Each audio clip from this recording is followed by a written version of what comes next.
Assalamualaikum dan salam sejahtera saya ucapkan kepada semua yang menonton.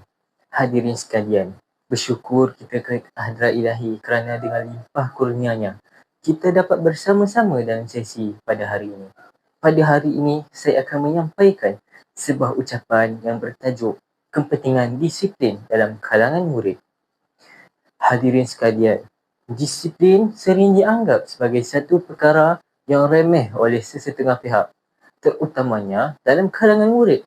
Namun hakikatnya, disiplin merupakan asas utama dalam membentuk kejayaan seseorang, sama ada dalam bidang akademik maupun kehidupan seharian.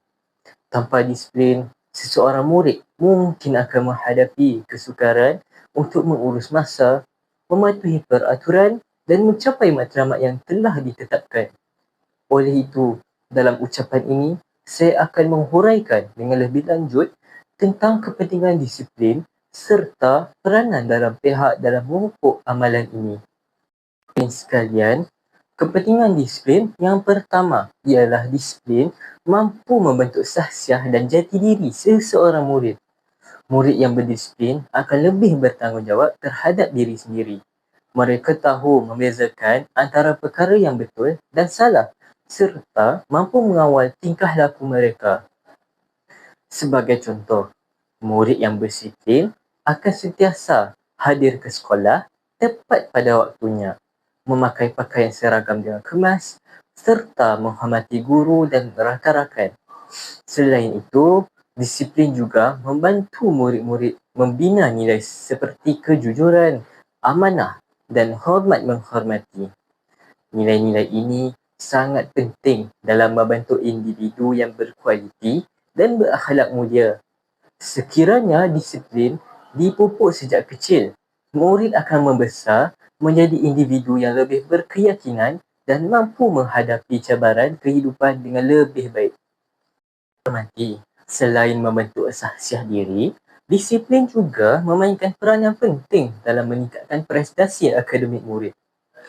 Murid yang berdisiplin biasanya mempunyai perancangan yang jelas dalam pembelajaran mereka. Mereka tahu bila perlu belajar, bila perlu berehat dan bagaimana untuk mengurus masa dengan lebih efektif.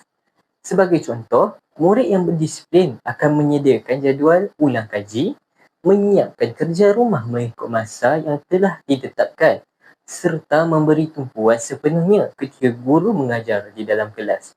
Berbeza dengan murid yang kurang disiplin, mereka cenderung untuk menangguhkan kerja, tidak fokus di dalam kelas dan akhirnya ketinggalan dalam pelajaran. Oleh itu, jelaslah bahawa disiplin merupakan kunci utama kepada kejayaan akademik seseorang murid. Hadirin sekalian, seterusnya, disiplin juga memainkan peranan penting dalam mewujudkan persekitaran pembelajaran yang lebih kondusif. Apabila semua murid mematuhi peraturan sekolah, suasana dalam kelas akan menjadi lebih teratur, tenang dan lebih selesa. Guru dapat mengajar dengan lebih fokus tanpa gangguan, manakala murid pula dapat memberi perhatian sepenuhnya terhadap pembelajaran. Sebagai contoh, jika murid tidak membuat bising semasa guru mengajar, proses pengajaran dan pembelajaran akan berjalan dengan lebih lancar. Ini secara tidak langsung membantu meningkatkan kefahaman dan pencapaian murid. Sebaliknya, jika disiplin tidak diamalkan, suasana kelas akan menjadi kacau dan tidak terkawal. Hal ini akan menjejaskan bukan sahaja pembelajaran individu, malah seluruh kelas. Jelaslah bahawa disiplin memainkan peranan yang penting dalam memastikan suasana pembelajaran yang positif dan berkesan. Hadirin yang dihormati, dalam usaha memupuk disiplin, semua pihak memainkan peranan penting, termasuk ibu bapa, guru dan juga murid itu sendiri. Ibu bapa perlu menjadi contoh teladan yang baik kepada anak-anak dengan menunjukkan sikap berdisiplin dalam kehidupan seharian. Guru pula perlu membimbing dan menasihati murid secara berterusan agar mereka memahami kepentingan disiplin. Selain itu, murid juga perlu mempunyai kesedaran diri untuk berubah dan berusaha menjadi individu yang lebih baik. Tanpa kesedaran ini, segala usaha yang dilakukan oleh pihak lain mungkin tidak akan berjaya sepenuhnya. Oleh itu, kerjasama antara semua pihak amat penting dalam memastikan amalan disiplin dapat diterapkan dengan lebih berkesan. Hadirin sekalian, dalam menyampaikan sesuatu ucapan seperti ini, teknik penyampaian juga sangat penting. Seorang penyampai perlu menggunakan intonasi suara yang sesuai, tidak terlalu mendatar dan tidak terlalu laju. Sebutan juga perlu jelas agar mesej dapat difahami dengan baik oleh audiens.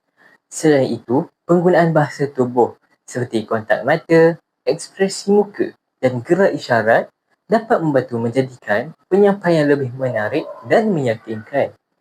Sebagai contoh, apabila kita menggunakan kontak mata dengan audiens, mereka akan lebih fokus dan merasakan bahawa kita benar-benar berkomunikasi dengan mereka.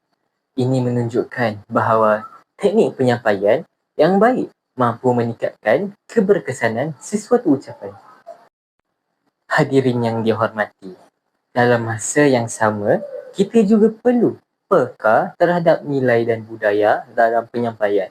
Malaysia merupakan sebuah negara yang terdiri daripada pelbagai kaum dan agama. Oleh itu, kita perlu menggunakan bahasa yang sopan, santun dan inklusif agar tidak menyinggung perasaan mana-mana pihak. Sebagai contoh, kita perlu mengelakkan penggunaan kata-kata yang sensitif atau menyentuh isu perkauman dan keagamaan. Sebaliknya, kita perlu menekankan nilai-nilai murni seperti hormat menghormati, toleransi dan kerjasama. Dengan ini, mesej yang disampaikan akan lebih mudah diterima dan difahami oleh semua lapisan masyarakat. Sekalian, sebagai kesimpulan, disiplin merupakan satu aspek yang sangat penting dalam kehidupan seorang murid. Disiplin bukan sahaja membantu membentuk sahsiah diri, malah turut meningkatkan prestasi akademik dan mewujudkan suasana pembelajaran yang lebih kondusif. Dalam masa yang sama, teknik penyampaian yang berkesan serta kepekaan terhadap nilai dan budaya juga memainkan peranan penting dalam memastikan mesej dapat disampaikan dengan baik. Oleh itu, marilah kita bersama-sama memupuk amalan disiplin dalam diri kita demi melahirkan generasi yang cemerlang, berakhlak mulia dan berjaya dalam kehidupan. Sekian, itu sahaja daripada saya. Wabillahi taufiq wal hidayah. Assalamualaikum warahmatullahi wabarakatuh.